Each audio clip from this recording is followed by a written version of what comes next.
ही निवडणूक खऱ्या अर्थाने बघितलं तर या निवडणुकीमध्ये 4 उमेदवार रिंगणात असताना 2 उमेदवारांचा वेगळ्या पद्धतीने आमिष प्रलोभन दबाव टाकून त्यांचं माघार घेण्यात आली किंवा त्यांचा माघारी नंतर तारीख गेल्यानंतर देखील त्यांचा त्या ठिकाणी पाठिंबा घेण्यात आला। आणि हे जर बघितलं तर ही खऱ्या अर्थाने लोकशाहीची हत्या त्या ठिकाणी होताना आम्ही पाहिली। आणि या सर्वांच्या विषयाच्या अनुषंगाने आम्ही हा निर्णय घेतला की 13 जे आम्ही स्वर्गीय लोकनेते अनिलदादा देशमुख आघाडीचे नगरसेवक आहोत, काही अपक्ष आमचे सहकारी आहेत, राजू अण्णा असतील, सायलीताई असतील, तर या सर्वांनी मिळून आम्ही हा निर्णय घेतला आणि आम्ही मतदानावर त्या ठिकाणी बहिष्कार टाकला। कारण काय की ज्या ठिकाणी जे उमेदवार आहेत, मी तुम्हाला मगाशीच बोललो की जे चाललेलं आहे लोकशाहीच्या पद्धतीने होत नाही।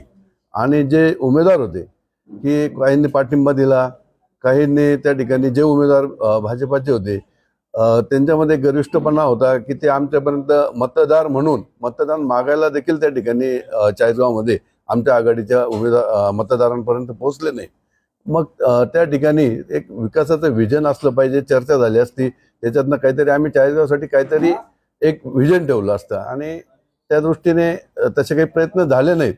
एक त्यांच्यामध्ये आमच्याविषयी असलेली उदासीनता बघून आम्ही हा निर्णय घेतला। ते जे त्यांच्यामध्ये आता मगाशी आम्हाला अभिषेक दादांनी सांगितलं की त्यांच्यामध्ये आम्हाला ज्या पद्धतीने इलेक्शन कॅम्पेन झालं पाहिजे होतं ते स्किल त्यांच्यामध्ये दिसलं नाही। आमच्या नेत्यांना त्या ठिकाणी विचारामध्ये घेतलं गेलं नाही महाविकास आघाडीचा उमेदवार ठरवताना, त्याच्यामुळे आम्ही हा निर्णय घेतलेला। हा जो निर्णय घेतला गेलेला आहे तो लोकशाहीला घातक हा दुसऱ्या बाजूने दिसतो आहे।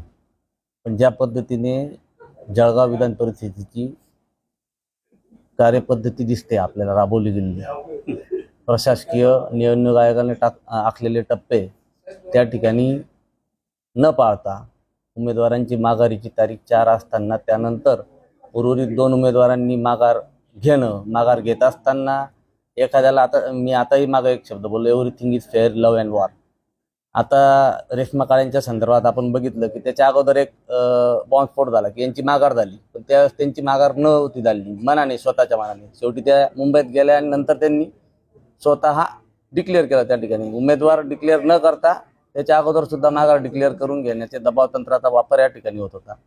आणि अशा पद्धतीने 2 उमेदवारांना थांबून त्या ठिकाणी उरलेल्या 2 उमेदवार जे आहेत त्या ठिकाणी मतदानाची जी प्रक्रिया आहे ती इतकी खंडित करण्यात आली की आमचा उमेदवार जरी तिथे आहे तरी आमचा मताचा आदर त्या ठिकाणी राहतच नाही।